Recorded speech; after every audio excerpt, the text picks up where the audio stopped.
गुट्टे हे राजूरचे महाराज आहेत.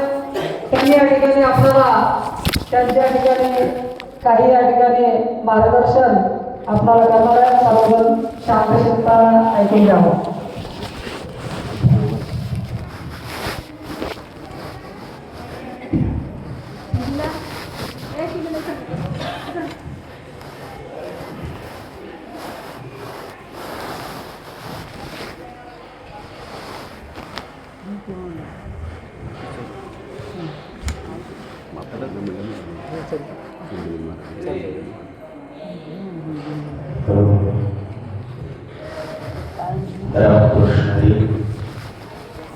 आज मोरे टोकरी भगवान शंकराच्या मंदिरामध्ये महान अशा प्रकारचं हिंदू संमेलन संपन्न होत आहे. या संमेलनासाठी आदरणीय भक्तिपरायण शिवलिंग शिवाचार्य महाराज, शंभुलिंग शिवाचार्य महाराज उपस्थित आहेत. त्यांच्या चरणी नतमस्तक होऊन आपण विषयाला सुरुवात करूया. व्यासपीठावर उपस्थित असलेले दुसरे आदरणीय उद्धव महाराज, प्रतिपाद्य विषय असा आहे की हिंदू संमेलन. हिंदू म्हणजे कोण आहे? हिंदू म्हणजे कोणता असा विचार आहे, कोणता असं कुटुंब आहे जे आज एकत्रित आलेलं आहे आणि कशासाठी एकत्रित आलेलो आहोत आपण? कारण वर्षातून प्रत्येक कुटुंब एकत्र येत असतं. आल्यानंतर विचार करतो की आपण काय प्रगती केली आहे, आपण काय अधोगती केली आहे, आपण काय होतो, काय व्हायलो आणि काय व्हायचं आहे. या सर्व गोष्टींचा विचार करण्यासाठी आपण एकत्र आलो. मायबाप, आपण विश्व कल्याणाचा विचार आहोत. हिंदू या शब्दाचा अर्थ काय होतो? आपण त्या संस्कृतीचे पाईक आहोत ज्या संस्कृतीचा उद्देश वसुधैव कुटुंबकम आहे. पृथ्वी हेच माझं कुटुंब आहे. जसं घराचे आकार वेगवेगळे असतात पण विचार मात्र एकच असतो.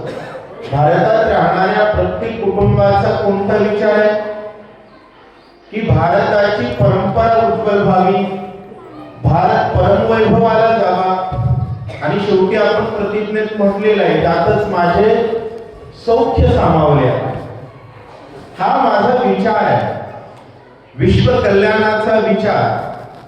आणि तो विचार एकत्रित आल्यानंतर आज आपण विचार केला पाहिजे संघ. संघ या शब्दाचा अर्थ होतो एकत्रीकरण. आपण एकत्रित विश्व कल्याणाचा विचार करून आपल्याला 100 वर्ष झाले आणि या 100 वर्षामध्ये आपण काय कमवलंय आणि काय गमवलंय. गेली अफाट वर्षापासून अनंत सनातन काळापासून आपण हिंदू म्हणून आहोत. अनेक संप्रदाय असतील, शैव संप्रदाय असेल, वैष्णव संप्रदाय असेल, महानुभाव संप्रदाय असेल, आनंद संप्रदाय असेल, सर्व संप्रदाय, पण विचार मात्र एकच आहे. अवधाची संसार सुखाचा करेल. संपूर्ण जग सुखी झालं पाहिजे आणि जग सुखी करण्यासाठी जग सुखी करण्याचा ज्याचा विचार आहे त्याला त्याग करावा लागतो. त्यागाशिवाय जग सुखी होतं का? मी माझा जोपर्यंत स्वार्थ सोडणार नाही तोपर्यंत मी दुसऱ्याचा विचार करू शकत नाही. म्हणून आपल्या प्रत्येकाच्या खांद्यावर त्यागाची भगवी पताका. आपण प्राधान्य विश्व कल्याणाला देणारे आहोत. विश्व कल्याण हे आपलं कुटुंब आहे आणि हा विश्व कल्याणाचा विचार हळूहळू पृथ्वीच्या एका एका कोण्यातून संपत असल्याचं आपल्याला अनुभवास येत आहे. कारण आपण जर सनातन आहोत तर संपूर्ण पृथ्वीवर कोण होतं? आपणच होतो. पण कुठंतरी आपली त्याग भावना संपुष्टात येत असल्यामुळे आज आपण मूळ असलेल्या भारत देशापर्यंत मर्यादित झालो. आणि आजही आपण जर विचार केला भविष्य म्हणून, तर 1947 साली देश स्वातंत्र्य झाल्यानंतर जेवढं आपलं प्रमाण होतं ते वाढतंय की घटतंय? ते आपलं प्रमाण घटत चाललेलं आहे. आपल्या कुटुंबाची संख्या एकंदरीत घटत चाललेली आहे. आणि या सर्व गोष्टीवर आपल्याला विचार करायचा आहे. हे का होत आहे? कारण आपण कोणाचाही द्वेष करणारे नाही, कोणाचाही तिरस्कार करणारे नाही.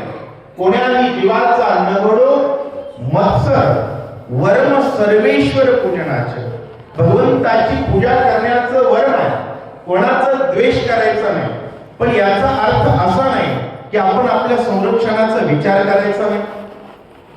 आपण आपला विचार केला पाहिजे. आपल्या विश्वकल्याणाच्या विचारावर कोणाचं अतिक्रमण होतंय का? आपण 4 माणसाचं कुटुंब म्हणून वर्षातून एकत्रित बसतो. आपल्या कुटुंबावर कोणी अतिक्रमण करतंय का? विचार करतोच की. तसंच हा हिंदू म्हणून जे कुटुंब आहे आपलं, याच्या बाबतीतही आपण संयुक्तिक विचार केला पाहिजे. या हिंदुस्थानामध्ये आपल्या मुली सुरक्षित आहेत का? का सुरक्षित नाही आहेत का नाही? याचं वास्तविक उत्तर काय? आपण कधी विचार केलाय का? कुटुंब प्रबोधन हा विषय महत्वाचा आहे. आपण आपल्या लेकरांसाठी रात्रंदिवस कष्ट करायला, पण कष्ट केलेलं करून बांधलेलं घर, या घरामध्ये माझाच मुलगा राहील असं भारतात वातावरण आहे का? देश स्वातंत्र्य आहे, पण हा देश अखंडित स्वातंत्र्य राहील याच्यासाठी मी काय विचार करतो? माझ्या कुटुंबातील मुलगा असेल, मुलगी असेल, माझ्यापर्यंत जी संतांनी संस्कार पुरवले, होय, माझी जी वेशभूषा आहे, भारतीयत्व आपलं कशा कशातून दिसतं? भाषा, बरोबर आहे. स्वतःची भाषा, स्वतःची वेशभूषा, स्वतःचा विचार. आपली भाषा कोणती आहे? जेवढ्या भारतीय भाषा आहे प्रांतानुसार बदलत असतील, पण आपण भारत माझा देश आहे, तर प्रत्येक भारतीय भाषा ही माझी आहे. आणि ही भारतीय भाषा मी माझ्या पुढच्या पिढीला देणं माझं कर्तव्य आहे. भले गरज म्हणून तुम्ही कोणत्याही भाषेचा अवलंब करा, परंतु जी काही आपल्याला आपल्या वडिलांनी भाषा दिलेली आहे, ती भाषा आपल्या पुढच्या पिढीपर्यंत पोहोचली आहे का, याचा विचार केला पाहिजे. आपण जो वेश परिधान करतो, या वेशावरती अतिक्रमण होतंय का? होय, आपले वडील धोतर घालायचे, कपडे घालायचे. आज आपण कालानुरूप काही बदल करणं ठीक आहे, परंतु ज्या गोष्टींची आवश्यकता नाही, आता जे वेस्टकडले, पश्चिमकडले देश करतात, त्यांची कपडे आपण परिधान करणं अपेक्षित आहे का? ते टाय असेल, कोट असेल, जीन्स पॅन्ट असेल, बरं, याचा शरीरावर काय परिणाम होतो याचाही आपण कधी विचार केलेला आहे का? आपलं जे काही भारतीयत्व आहे, आपण भारत माझा देश आहे म्हणतो, मग भारताची परंपरा काय? भारताचा देव कोणता? भारताचा धर्म कोणता? तो आपण आपल्या देशात मुलांना पोहोचवतोय का? होय, साधू संतांनी आपल्याला सांगितलं भगवान शंकराची पूजा केली पाहिजे. कारण काय? भगवान शंकर हे त्यागाचं मूर्तिमंत रूप आहे. सोन्याची लंका भक्ताला देऊ शकतो, पण आपण मात्र कुठे राहतो? स्मशानात राहतो. अंगाला राख का लावतात भगवान शंकर? कारण जे दिसतंय हे सगळं नाशवंत आहे, याचं प्रतीक आहे. मग शाश्वत काय याचा शोध घेण्याचा बोध आपल्याला भगवान शंकराला वंदन केल्यानंतर मिळतो. आपण जप कोणता करतो? भगवान शंकराचा जप केल्यानंतर आपल्या समोर मूर्तिमंत त्याग उभा राहतो. आणि त्याग उभा राहिल्यानंतर आपण स्वार्थी बनू का? आपल्या समोर जर त्यागाचं मूर्तिमंत रूप आहे, तर आपण आपल्या कुटुंबाचा नाही, तर भारत हे कुटुंब आहे, पृथ्वी हे कुटुंब आहे, सर्व प्राणी मात्र. आपल्याला साधू संतांनी सांगितलं अन्न, पर्यावरण एकंदरीत सर्व प्राणी मात्र असतील, वनस्पती असतील, ही आपली मित्र आहे. त्यांच्याबद्दल आपल्याला कोणता त्याग करावा लागेल? वेळ द्यावा लागतो. होय, गाय आहे, आपल्याला पाळण्यासाठी थोडा वेळ द्यावा. ज्यांची क्षमता आहे त्यांच्याकडे एखादी गाय असावी. प्रत्येकाने विचार केला पाहिजे. एकंदरीत आपल्या देशाचा जो वेश आहे, अगोदर आपल्या प्रत्येकाच्या घरी परसबाग असायची.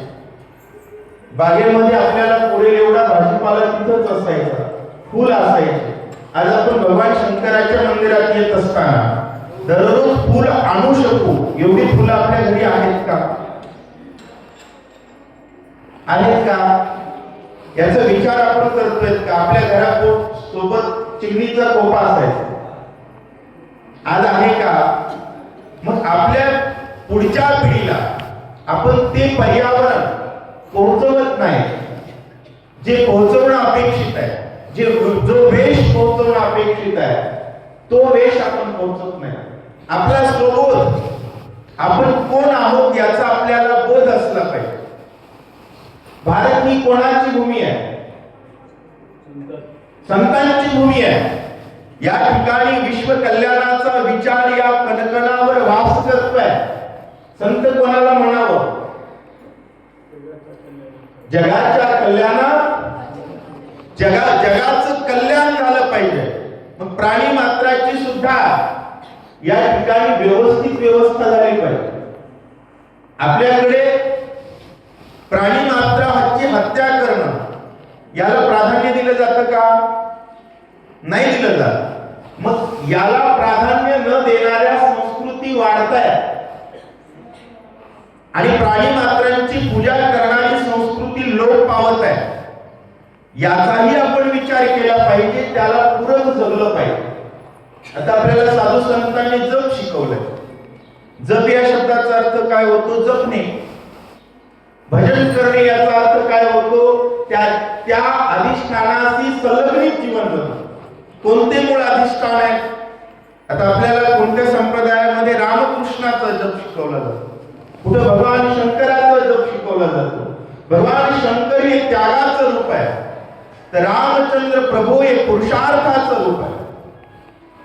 एकच स्त्री होती. राम म्हणजे कोण आहे?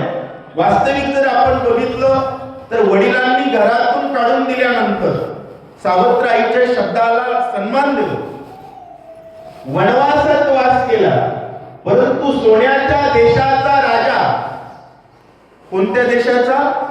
ज्याचा देश सोन्याचा आहे, परंतु एका झोपडीतल्या स्त्रीकडे त्यानं वाकडी नजर केली तर त्याचा देश त्याच्या देशात जाऊन उद्ध्वस्त केला.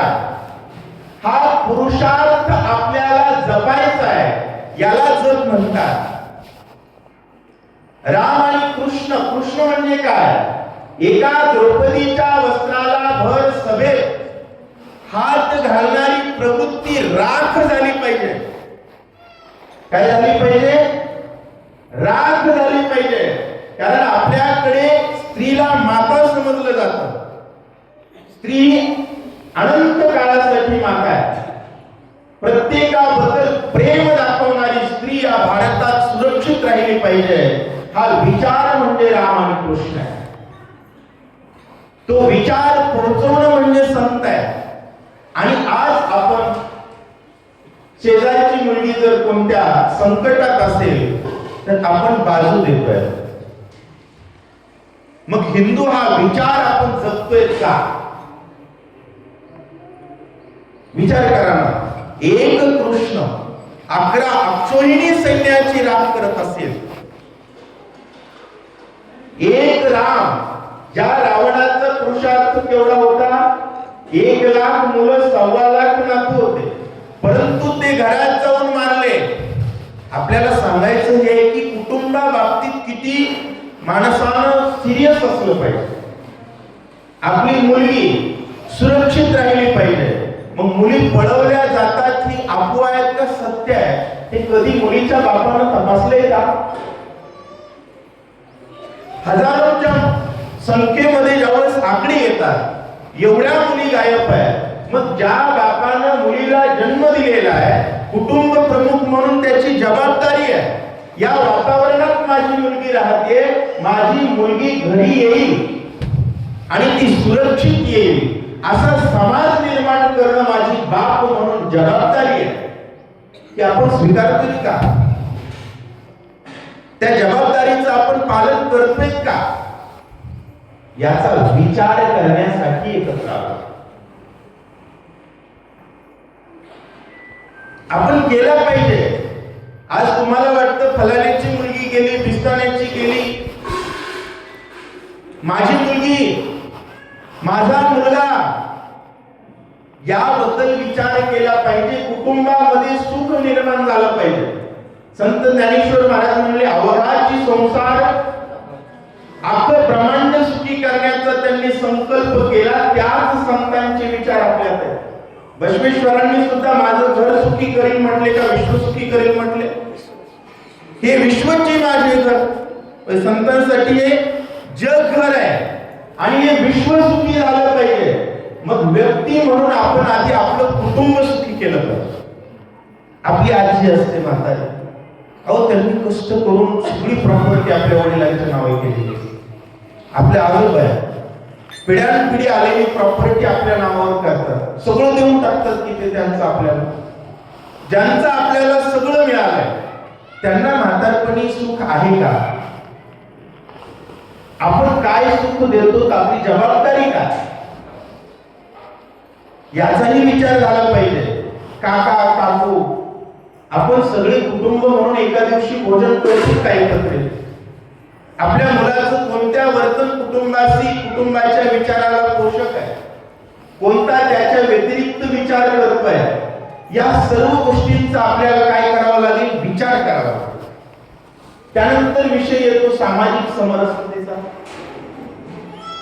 आता मी पहिल्यांदाच सांगितलं की विश्व कल्याण हा विचार म्हणजे हिंदू. हिंदू म्हणजे काय? सगळं जग सुखी झालं पाहिजे. मग आपण वागत असताना कुठं भेदाभेद भ्रम अमंगळ आपल्याला सांगितलं संतांनी. भेदाभेद भ्रम अमंगळ. मंगळ कोण आहे? भगवंताचं नाव मंगळ आहे आणि त्याच्या समोर सगळी भेद कशी आहे? अमंगल आहे. मग जाती जातीत आपण भेद करता कामा नये. आता जसं सांगतो, महाराष्ट्राची सेवा करण्यासाठी लातूर जिल्हा बनवला, बीड जिल्हा बनवला, उदगीर जिल्हा बनवण्याची अपेक्षा आहे. कशासाठी? महाराष्ट्र तोडण्यासाठी का महाराष्ट्र आणखी वाढवण्यासाठी? सुखी करण्यासाठी. बरोबर आहे. तसंच आपल्या धर्मात जाती आहे. जाती कशासाठी आहे? माळ्यानं फुलं आणावे, बरोबर आहे, ब्राह्मणानं मंत्र म्हणावे आणि सगळ्यांनी मिळून देवाची पूजा करावी, म्हणजे एकंदरीत कल्याण व्हावं. भेद करण्यासाठी नाही. आता 4 वर्ण आहेत आपल्या धर्मामध्ये. कोणकोणती? ब्राह्मण, क्षत्रिय, शूद्र, वैश्य. याचा अर्थ काय होतो? भेद करणे हा अर्थ होत नाही. जसं भारत सरकारमध्ये नोकरीचे किती शृंखला आहेत, श्रेणी किती आहेत?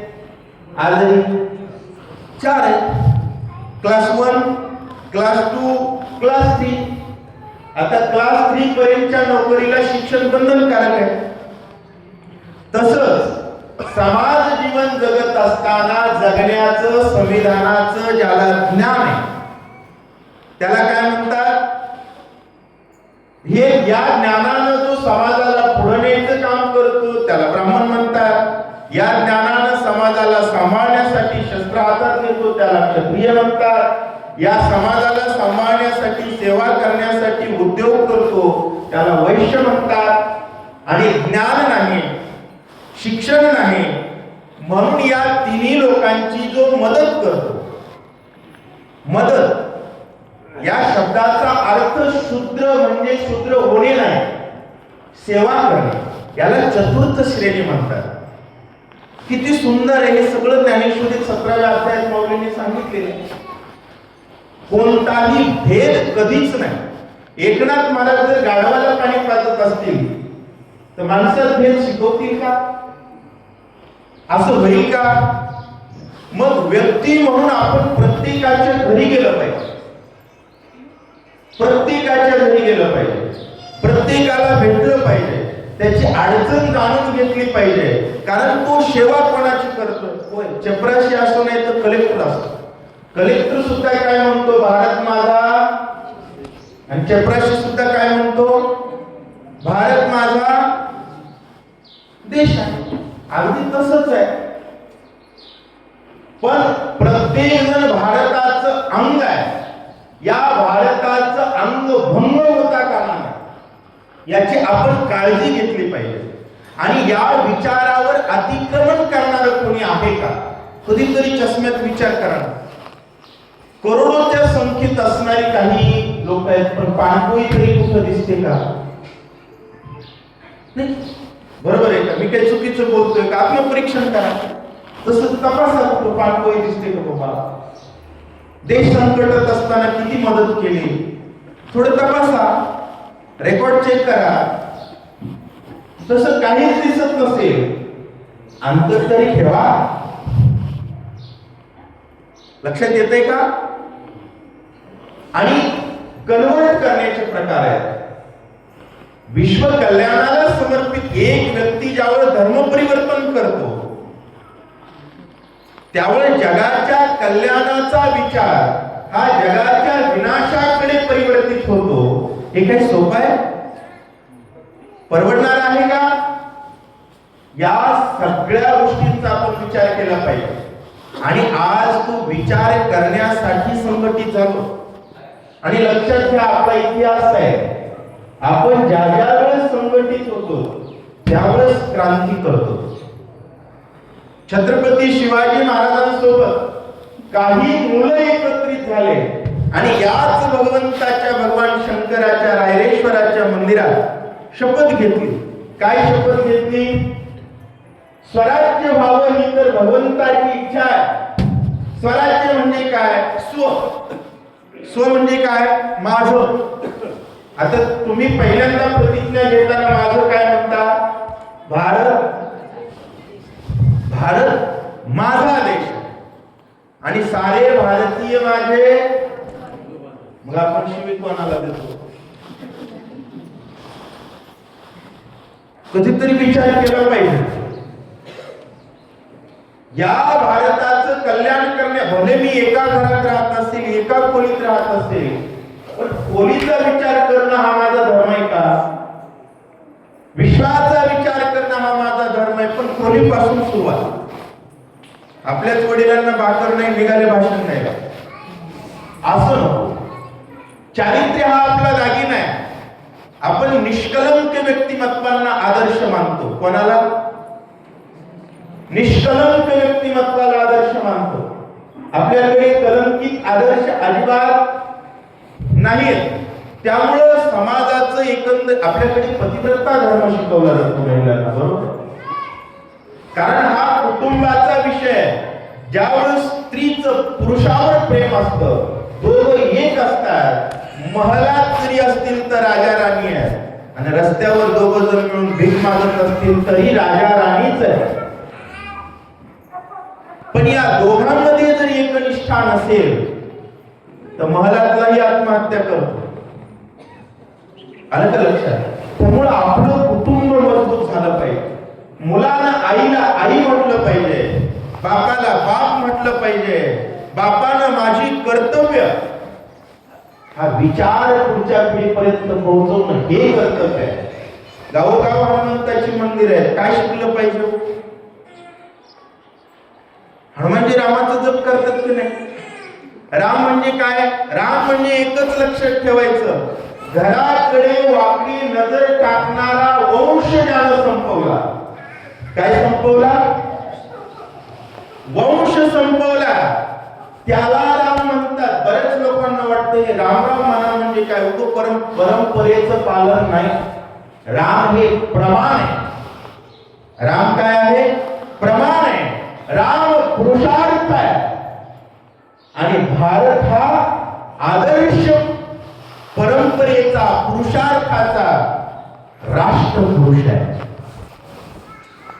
आदर्श परंपरेचा राष्ट्रपुरुष जिवंत करायचा असेल तर आपल्याला प्रत्येक मनात रग रगात, रोमा रोमात राष्ट्र जिवंत करावं लागेल. राष्ट्राला राम शिकवावा लागेल, कृष्ण शिकवावा लागेल, भगवान शंकर शिकवावे लागतील, त्याग शिकवावा लागेल. प्रत्येक मंदिराचा झेंडा असा फडफड फडफड केला पाहिजे आणि तो कळसावर फडकणारा देवाचा भगवा झेंडा बघून सकाळी सकाळी ऊर्जा आली पाहिजे. मला माझ्या देशाच्या कल्याणासाठी जगायचं आहे. संध्याकाळी आल्याबरोबर मी माझं कुटुंब तपासलं पाहिजे. माझी मुलगी काय करते, माझा मुलगा काय करतोय, माझ्या मुलाचा वेश कोणता आहे, माझ्या मुलाचे मित्र कोण आहे, माझ्या मुलीचे मित्र कोण आहे. कारण आधी कुटुंब आहे ना, पण वसुधैव कुटुंबकम, पण घराघराचीच पृथ्वी बनली. कुटुंब प्रमुख म्हणून प्रत्येकाने जबाबदारी निभवायची. निभवाल का? मला शब्द पाहिजे. लक्षात घ्या, संमेलन याचा अर्थ आपण खिचडी खायला एकत्र आलो का? होय. आज आपला धर्म किती चांगला आहे. मुलगा झाला तर आपण पेढा खातो, मुलगी झाली तर आपण जिलबी खातो, मुलगा पास झाला तरी जिलबी खातो, माणूस मेला तरी 13व्या दिवशी आपण देवाचं गोड नाव घ्यावं, गोड राहावं, गोड खावं, गोड बोलावं आणि जगाचं गोड व्हावं, याच्यासाठी जगणारे आपण या आपल्या गोड अन्नात कोणी विष कालवतंय का, याचा विचार आपण जगला पाहिजे. आज मला सांगा, माझं गाव इथून 70 किलोमीटर लांब आहे, तरी सुद्धा तुम्ही माझे इथं स्वागत करतात, या बसा म्हणतात. मला माझी भीती आहे का? माझ्या घरच्यांना याचं काय होईल चिंता आहे का? असा निश्चिंत राष्ट्र कधी बनेल? हा घराघरात विचार असेल तर. हा विचार ज्या घरात नाही, या विचाराविरुद्धचा विचार जिथे आहे ते वाढत असते आणि हा विचार कमी होत असेल तर हे राष्ट्र संपत आहे, हे लक्षात घेतलं पाहिजे. राष्ट्र ही संपत्ती आहे. आपली संपत्ती कोणती आहे? 10 एकर 12 एकर ही संपत्ती नाही. 200 एकर वाल्यांची लाश उचलायला कोणी नव्हतं. गिधाडांनी मडे खाल्ले. हा इतिहास आहे 1947 चा. भारत आपल्याला भिकेत मिळाला नाही. पण लक्षात ठेवा, 800 वर्ष मुघलांनी राज्य केलं, 150 वर्ष इंग्रजांनी राज्य केलं, पण त्यांनी राज्य भारतावर केलं. आपण गुलामीत होतो तरी भारत भारत होता. पण स्वातंत्र्याची षडयंत्र समजून घ्या. आता भारतच भारत दिसत नाहीये. भारतच भारत दिसत नाही. डेमोग्राफी बदलत आहे भारताची. भारताची भौगोलिक अवस्था दिसत आहे. घराकडे बघितलं तर घर भारतातलं असं लक्षण वाटत नाही. कुठंतरी राम दिसला पाहिजे, कृष्ण दिसला पाहिजे, भगवान शंकराची पिंड दिसली पाहिजे. बरोबर आहे? कुठंतरी माणूस तडफडत असताना पाणी घेऊन लगेच पळणारा माणूस असतील तर भारत आहे. ऍक्सिडेंट मध्ये माणूस पडला तर 200 लोक तिथून जातात आणि तो पाणी पाणी मागतो. याला भारत म्हणतात का? एखाद्या स्त्रीला दिल्ली सारख्या शहरात सीसीटीव्ही घटना आहे साक्षीची. कशामध्ये? सीसीटीव्ही मध्ये. एक व्यक्ती तिच्या पोटामध्ये सारखा चाकू बसतोय, चाकू मागे चाकू, चाकू मागे चाकू, आणि लोक बघतात. हा भारत आहे? हा भारत आहे का? नाही. हा भारत प्रत्येकात जिवंत करणं आपलं कर्तव्य. याच्यासाठी आपण एकत्र आलो.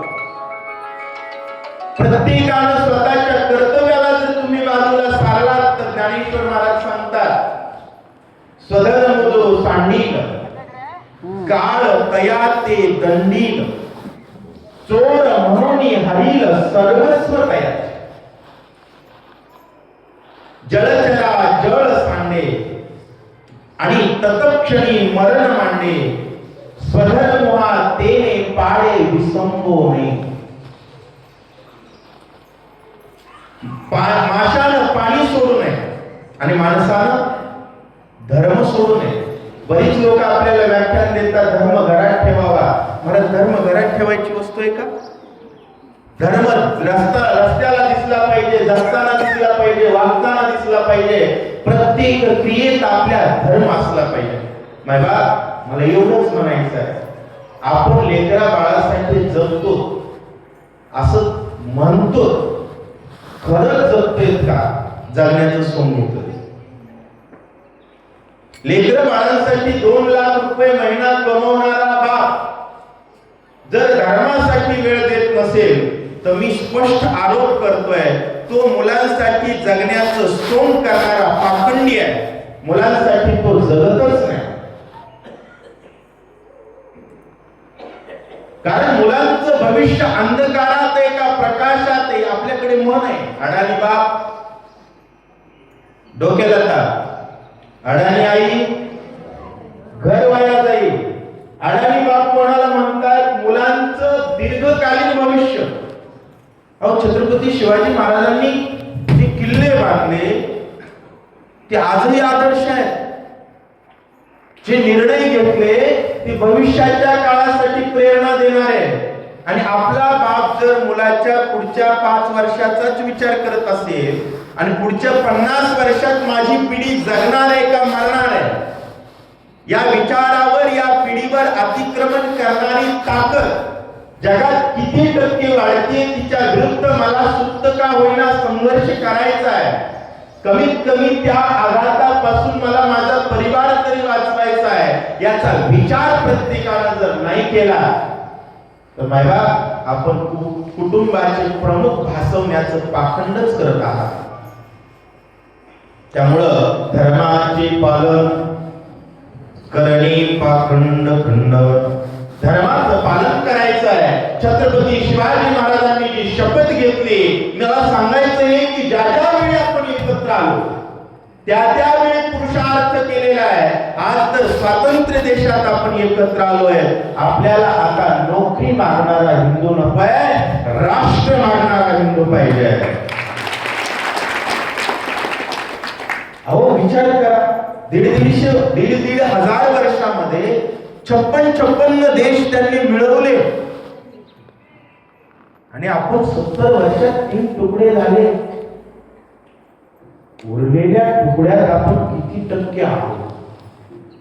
तुकडा झाला त्यावेळेस तुकडा करणाऱ्यांची ताकद किती होती आणि त्या तुलनेत तुकडा करणाऱ्यांची ताकद आज किती आहे?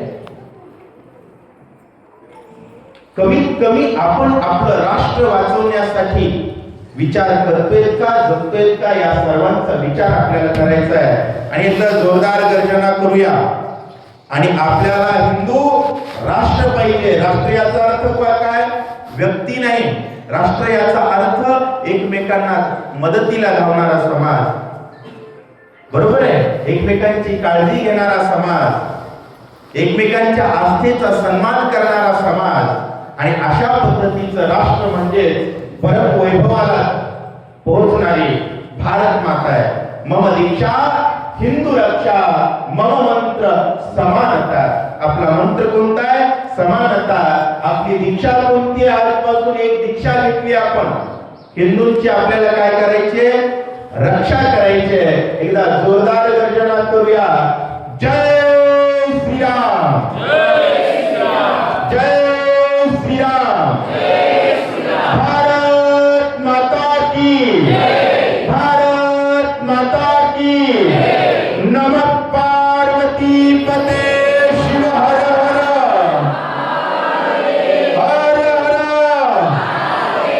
जय श्रीराम.